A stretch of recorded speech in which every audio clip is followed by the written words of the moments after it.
To my YouTube channel GS classes में आपका स्वागत है। फ्रेंड, आज हम अपने इस वीडियो में सोशियोलॉजी के प्रैक्टिस सेट को सॉल्व करेंगे। ये जो प्रैक्टिस सेट है स्पेशली पीजीटी के एग्जाम के लिए बनाया गया है, लेकिन जो भी स्टूडेंट चाहे वो नेट जेआरएफ असिस्टेंट प्रोफेसर यानी सोशियोलॉजी से रिलेटेड कोई भी कम्पिटेटिव एग्जाम दे रहे हों, उन सभी के लिए यह वीडियो बहुत ही यूजफुल होगा। और लास्ट में आप लोग ये कमेंट करके जरूर बताया करिए कि आपके आउट ऑफ 20 में टोटल कितने क्वेश्चन सही हुए हैं। तो चलिए बढ़ते हैं आज के हम अपने फर्स्ट क्वेश्चन की ओर। आज का हमारा फर्स्ट क्वेश्चन है, जाति से संबंधित माना का सिद्धांत किसने दिया है? ऑप्शन नंबर ए है G S. Ghurye, option number B J H. Hutton, option number C है H. Risley and option number D है होगार्ट। इसका राइट आंसर है option number B J H. Hutton. जाति से संबंधित माना का सिद्धांत यह जे.एच. हटटन के द्वारा प्रतिपादित किया गया है, इसलिए क्वेश्चन का right answer option number B है। आज का हमारा नेक्स्ट क्वेश्चन है, बिलासी वर्ग का सिद्धांत यह किसने प्रस्तुत किया है? ऑप्शन नंबर ए है Karl Marx, option number B है Charles Darwin, option number C है Veblen and option number D है August Comte. Option number D क्या है? August Comte. इसका राइट आंसर है ऑप्शन नंबर सी वेवलन। बिलासी वर्ग का सिद्धांत यह समाजशास्त्री वेवलन के द्वारा प्रतिपादित किया गया है। किसके द्वारा? समाजशास्त्री वेवलन के द्वारा यह जो है प्रतिपादित किया गया है।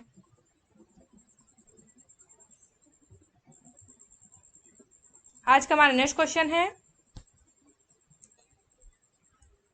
बीएस गुहा के द्वारा कितने मूल प्रजातीय तत्वों की पहचान की गई है? ऑप्शन नंबर ए है 3, ऑप्शन नंबर बी है 4, ऑप्शन नंबर सी 5 और ऑप्शन नंबर डी है 6। बीएस गुहा के अनुसार कुल कितने मूल प्रजातीय तत्वों की पहचान की गई है? इसका राइट आंसर होगा ऑप्शन नंबर डी, कुल 6 मूल तत्वों की पहचान की गई है। वो 6 कौन कौन से हैं? पहला है निग्रिटो, दूसरा है प्रोटो आस्टेरॉयड, तीसरा है मंगोलायड, चौथा है भूमध्य सागरीय प्रजातियां, पांचवा है पश्चिमी चौड़े सिर वाले प्रजातियां और छठा लास्ट है नार्डिक प्रजातियां। और यह वर्गीकरण या फिर ये जो डिवाइडेशन है ये किसके द्वारा दिया गया है? बीएस गुहा के द्वारा दिया गया है। बढ़ते हैं आज के नेक्स्ट क्वेश्चन की ओर। नेक्स्ट क्वेश्चन है, निम्नलिखित में से कौन सा कथन सही नहीं है? ऑप्शन नंबर ए है जाति व्यवस्था में भोजन पर प्रतिबंध पाया जाता है, ऑप्शन नंबर बी है जाति व्यवस्था जन्म पर आधारित होती है, ऑप्शन नंबर सी है जाति व्यवस्था में संस्तरण पाया जाता है एंड लास्ट है ऑप्शन नंबर डी जाति व्यवस्था में संस्तरण नहीं पाया जाता है। तो इसमें पूछा है कि कौन सा कथन है जो है सही नहीं है। तो पहला देख लेते हैं, जाति व्यवस्था में इसमें भोजन से संबंधित जो प्रतिबंध होते हैं वो लगे होते हैं, ये जन्म पे आधारित होता है। जहां पर जाति व्यवस्था जन्म पर आधारित होता है, वहीं वर्ण व्यवस्था जो थी, वर्ण व्यवस्था एक कर्म पर आधारित थी। जो जाति व्यवस्था है वो क्या होता है, इसे ये अर्जित परिस्थिति होती है, यानी ये जन्म के द्वारा ही प्राप्त की जाती है और जीवन पर्यंत इसमें बदलाव नहीं होता। यानी आप जिस जन्म में पैदा हुए हैं या जिस जाति में आप पैदा हुए हैं, आपको पूरी लाइफ उसी जाति में रह के अपने जीवन बिताना होता है, यानी यही एक अर्जित परिस्थिति है। वह लास्ट है संस्तरण, इसमें जाति व्यवस्था में संस्तरण पाया जाता है। तो बिल्कुल पाया जाता है, जाति व्यवस्था में उच्चता एवं न्यूनता के आधार पर संस्तरण पाया जाता है। इसमें बात करें सबसे उच्च में कौन है, तो सबसे उच्च में ब्राह्मण है जो सबसे अधिक पवित्र माने जाते हैं। वहीं सबसे निचली जाति जो होती है वो शूद्र कहलाते हैं। शूद्र, वैश्य, क्षत्रिय और ब्राह्मण, इस तरह से जातियों में जो है संस्तरण पाया जाता है और लास्ट है इसमें संस्तरण नहीं पाया जाता, इसलिए ये वाला क्वेश्चन जो है वो राइट होगा, ऑप्शन नंबर डी। बढ़ते हैं आज के नेक्स्ट क्वेश्चन की ओर।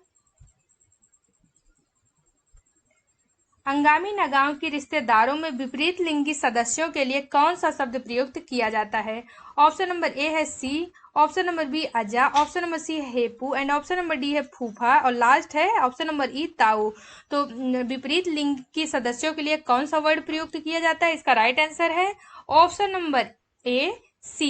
अंगामी नगाओं के रिश्तेदारों में विपरीत लिंगिक सदस्यों के लिए सी भाषा का प्रयोग किया जाता है, या सी वर्ड जो है इसका प्रयोग किया जाता है।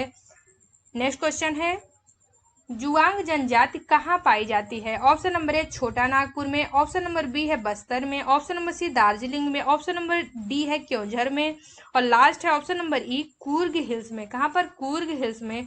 इसका राइट आंसर है option number D Keonjhar Orissa में। जुआंग जनजाति यह क्योंझर उड़ीसा में पाई जाती है। बढ़ते हैं आज के नेक्स्ट क्वेश्चन की ओर।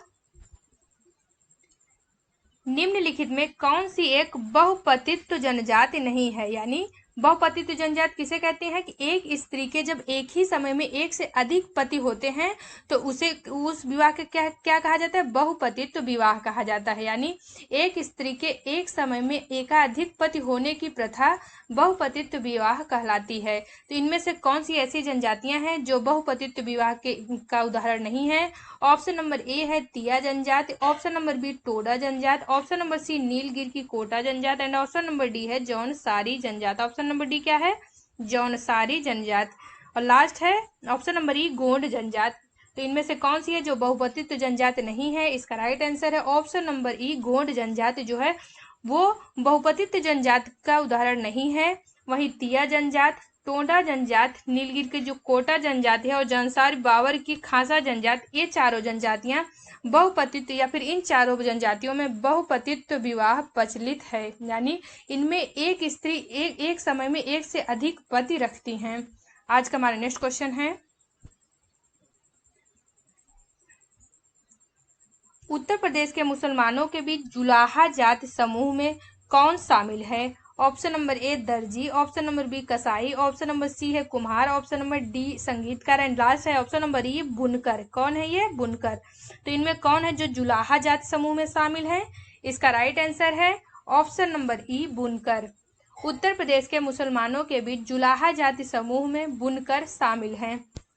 आज का हमारा नेक्स्ट क्वेश्चन है, सामाजिक स्त्रीकरण का कौन सा प्रकार संतरण, असमानता और विभिन्नता के समान स्त्रीकरण की सारी विशेषताओं को पूरा करता है? ऑप्शन नंबर ए है वर्ग, ऑप्शन नंबर बी प्रजाति, ऑप्शन नंबर सी है लिंग एंड ऑप्शन नंबर डी है वर्ड। ऑप्शन नंबर डी क्या है? वर्ड। इसका राइट आंसर है option number D word. Hindu सामाजिक संगठन की एक प्रमुख अवधारणा है। इस शब्द का सर्वप्रथम प्रयोग ऋग्वेद में किया गया है, जिसका रचनाकाल लगभग 4000 ईसा पूर्व मानते हैं। भारत में सामाजिक स्त्रीकरण के जिस स्वरूप के दर्शन हुए हैं उन्हें वर्ण और जाति के दो रूपों में देखा जाता है। इस संदर्भ में संस्तरण, असमानता और विभिन्नता के समान स्त्रीकरण की सारी विशेषताओं का पूरा वर्णन करता है। कौन करता है? वर्ण। आज का हमारा नेक्स्ट क्वेश्चन है, भारतीय सामाजिक स्त्रीकरण के अध्ययन के लिए यल ड्यूमा द्वारा किस पद्धति का उपयोग किया गया है? ऑप्शन नंबर ए है संरचनात्मक कार्यात्मक, ऑप्शन नंबर बी है द्वंद्वात्मक, ऑप्शन नंबर सी है संरचनावाद एंड ऑप्शन नंबर डी है अंतरक्रियावाद। ऑप्शन नंबर डी क्या है? अंतरक्रियावाद। इसका राइट आंसर है ऑप्शन नंबर सी संरचनावाद। यल ड्यूमा फ्रांसीसी समाजशास्त्री थे। उन्हें भारत की जाति व्यवस्था का विशेषज्ञ समझा जाता है। उन्होंने विचारधारा यानी मूल अव्यवस्था के आधार पर जातियों के संस्तरण का अध्ययन किया है। किसी जाति के उच्च स्थान को शुद्ध और अशुद्ध के मूल्य निर्धारित करते हैं। भारतीय सामाजिक संस्तरण के अध्ययन के लिए ड्यूमा ने संरचनावाद पद्धति का प्रयोग किया है। इसलिए क्वेश्चन का राइट आंसर होगा ऑप्शन नंबर सी। आज का हमारा नेक्स्ट क्वेश्चन है, अधीनस्थ उपागम वस्तुतः इंगित करता है। ऑप्शन नंबर ए है श्रमिक वर्ग का परिप्रेक्ष्य, ऑप्शन नंबर बी है निम्न यानी तल का परिप्रेक्ष्य, ऑप्शन नंबर सी है आम जनों का परिप्रेक्ष्य and last option number D है कमजोर वर्गों का परिप्रेक्ष्य। तो इसमें अधीनस्थ उपागम किसको इंगित करता है? इसका राइट आंसर है ऑप्शन नंबर बी निम्न यानी तल का परिप्रेक्ष्य। अधीनस्थ उपागम वस्तुतः निम्न या तल के परिप्रेक्ष्य को इंगित करता है। बढ़ते हैं आज के नेक्स्ट क्वेश्चन की ओर।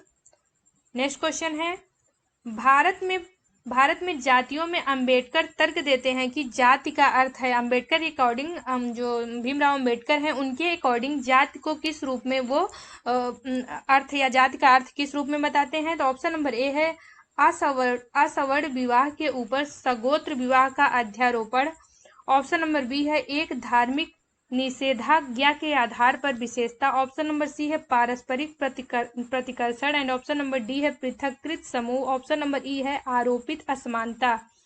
इसका राइट आंसर होगा ऑप्शन नंबर ए असवर्ण विवाह के ऊपर सगोत्र विवाह का अध्यारोपण। भारत में जातियों में अंबेडकर तर्क देते हैं कि जाति का अर्थ असवर्ण विवाह के ऊपर संगोत्र विवाह का अध्यारोपण है। यह तर्क किसके द्वारा दिया जाता है? यह तर्क भीमराव अंबेडकर के द्वारा जाति के ऊपर दिया जाता है। बढ़ते हैं आज के नेक्स्ट क्वेश्चन की ओर। एन के बोस के अनुसार जाति व्यवस्था की स्थापना किस आधार पर हुई है? ऑप्शन नंबर ए है उत्पादक संगठन के आधार पर, ऑप्शन नंबर बी है धार्मिक संस्कार संबंधित पदानुक्रम के आधार पर, ऑप्शन नंबर सी है पृथकता के आधार पर, ऑप्शन नंबर डी है नस्लीय समानता के आधार पर, लास्ट है ऑप्शन नंबर ई शुद्धता प्रदूषण विरोधाभास के आधार पर। क्या है लास्ट है? शुद्धता प्रदूषण विरोधाभास के आधार पर। इसका राइट आंसर होगा ऑप्शन नंबर ए उत्पादक संगठन के आधार पर। एन के बोस के अनुसार जाति व्यवस्था की स्थापना उत्पादक संगठन के आधार पर हुई है। एन के बोस ने जातियों के अध्ययन में पाया कि जाति व्यवस्था ग्रामीण समुदाय में किसी जाति के सदस्यों को गैर प्रतिद्वंदी, आत्मनिर्भर और सुनिश्चित रोजगार की उपलब्धता के माध्यम से आर्थिक और सांस्कृतिक शिक्षा प्रदान का जरिया थी। तो ये किसके द्वारा किया गया है? ये जो एन के बोस है उनके द्वारा जाति व्यवस्था की स्थापना ये उत्पादक संगठन के आधार पर किया गया है। बढ़ते हैं आज के नेक्स्ट क्वेश्चन की ओर। खासी जनजात अपनी उत्पत्ति किससे मानते हैं? ऑप्शन नंबर ए है पौराणिक पुरुष पूर्वजों से, ऑप्शन नंबर बी है वास्तविक महिला पूर्वजों से, ऑप्शन नंबर सी है पौराणिक महिला पूर्वजों से, ऑप्शन नंबर डी है वास्तविक पुरुष पूर्वजों से, एंड लास्ट है ऑप्शन नंबर ई कृत्रिम महिला पूर्वजों से। कृत्रिम महिला पूर्वजों से। इसका राइट आंसर है ऑप्शन नंबर सी पौराणिक महिला पूर्वजों से। खासी जनजाति की उत्पत्ति पहाड़ियों पर रहने वाली महिला पूर्वजों से हुई है जो भारत के मेघालय में खासी और जयंतिया पहाड़ी क्षेत्रों में निवास करती है। मेघालय में कौन कौन सी जनजातियां पाई जाती है? गारो, खासी, जयंतिया। गारो, खासी, जयंतिया ये तीनों जनजातियां जो है ये मेघालय में पाई जाती है, जिनमें से जो खासी जनजाति है वो अपने पूर्वज को किसे अपना पूर्वज मानती है? तो पौराणिक महिला पूर्वजों को अपने उत्पत्ति का कारण मानती है। बढ़ते हैं आज के नेक्स्ट क्वेश्चन की ओर। ये स्टेटमेंट दिया है कि यह किसके द्वारा कहा गया है, तो इसको पढ़ लेते हैं एक बार। कि जाति को परिवार के एक संग्रह या परिवार के समूह के रूप में परिभाषित किया जा सकता है जिसका एक सामान्य नाम होता है, एक विशिष्ट पेशा होता है या एक विशिष्ट पेशा को सूचित करता है, उससे संबंधित होता है, जिसका एक पौराणिक पूर्वज मनुष्य या देवी देवता से उत्पत्ति मानी जाती है, जो समान पेशेवर व्यवसाय अपनाता है, जिन्हें विचार प्रदान करने वाले सक्षम व्यक्तियों द्वारा एक एकल सजातीय समुदाय उत्पन्न करने वाला माना जाता है। यह किसने कहा था? यानी जात से रिलेटेड ये उपरोक्त कथन यह किसके द्वारा कहा गया था? ऑप्शन नंबर ए है Bhimrao Ambedkar, option number B है sir H Risley, option number C है M N. Srinivas and option number D है Y Singh. Option number D कौन है? वाई सिंह। इसका राइट आंसर है option number B sir H Risley. उपरोक्त कथन जो जाति से रिलेटेड यानी जाति को परिवार के एक संग्रह या परिवार के समूह के रूप में परिभाषित किया जा सकता है, यह सब किसके द्वारा कहा गया है? यह सब समाजशास्त्री रिजले के द्वारा कहा गया है। आप लोग इसको एक दो बार पढ़ेंगे, रिवीजन करेंगे, सारा याद हो जाएगा अपने आप। चलते हैं आज के नेक्स्ट क्वेश्चन की ओर। किस प्रांत में अनुसूचित जनजातियों की संख्या या जनसंख्या का प्रतिशत सर्वाधिक है? Option number A Uttar Pradesh, option number B Tamil Nadu, option number C है पश्चिम बंगाल एंड लास्ट है ऑप्शन नंबर डी पंजाब। तो अनुसूचित जनजातियों की जनसंख्या का प्रतिशत सर्वाधिक है, इसका राइट आंसर है ऑप्शन नंबर डी पंजाब में। पंजाब प्रांत में अनुसूचित जनजातियों की जनसंख्या का प्रतिशत सर्वाधिक है। लेकिन अगर करें प्रश्न में जनगणना वर्ष नहीं दिया है, लेकिन वर्ष 2013 की इस मतलब जनगणना के अनुसार जो दिए गए विकल्प में सबसे अधिक जनसंख्या जो है कहाँ पर है? वो पंजाब राज्य में ही है। सबसे अधिक जनसंख्या मध्य अगर पूछे सबसे अधिक जनसंख्या दे दे कि किस राज्य में जनजातियों की सबसे अधिक जनसंख्या है, तो वह कहाँ पर है? वह मध्य प्रदेश राज्य में सबसे अधिक जनसंख्या जो है मध्य प्रदेश में निवास करती है। और दिए गए विकल्पों में सबसे अधिक प्रतिशत जनसंख्या के बारे में अगर पूछे तो यह है पंजाब। आज का हमारा नेक्स्ट क्वेश्चन है, निम्नलिखित विद्वानों में से किसने कहा जब एक वर्ग लगभग पूर्णतया वंशानुक्रमण पर आधारित होता है तब उसे जाति कहते हैं? यह जाति जो डिफाइन किया गया है यह किस समाजशास्त्री के द्वारा किया गया है? ऑप्शन नंबर ए मजुमदार एवं मदान के द्वारा, ऑप्शन नंबर बी है कूले के द्वारा, ऑप्शन नंबर सी है बीरस्टीट के द्वारा, ऑप्शन नंबर डी है केलकर के द्वारा। ऑप्शन नंबर डी क्या दिया गया है? केलकर के द्वारा। तो इसका राइट आंसर है ऑप्शन नंबर बी कूले के द्वारा। कूले को सबसे पहला मानवतावादी समाजशास्त्री माना जाता है। प्राथमिक समूह यानी प्राइमरी ग्रुप और आत्मदर्पण यानी लुकिंग ग्लास सेल्फ की अवधारणा के रचनाकार चार्ल्स हर्टन कूले ने समाजशास्त्र में अपनी एक विशिष्ट पहचान अंकित की है। वे अमेरिकी सांकेतिक अंतःक्रियावाद के शिकागो संप्रदाय से संबंध तथा जॉर्ज हर्बर्ट मीड के समकालीन प्रथम पीढ़ी के अग्रणी समाजशास्त्री थे। कूले ने कहा कि जब एक वर्ग लगभग पूर्णतया वंशानुक्रमण पर आधारित होता है तब हम उसे जाति कह सकते हैं। यानी क्वेश्चन का राइट आंसर होगा ऑप्शन नंबर बी। आज का हमारा नेक्स्ट क्वेश्चन है, निम्नलिखित में से किस समाजशास्त्री ने जाति के बदलते प्रतिमान पर टिप्पणी की है कि परिवर्तन व्यवहार में हुआ है, वैचारिकी में नहीं। परिवर्तन जो है व्यवहार में हुआ है, वैचारिकी में नहीं। ऑप्शन नंबर ए है K M. Kapadia, option number B है A R. Desai, option number C है T B. Bottomore and option number D है S C. Dube. Option number D क्या दिया गया है?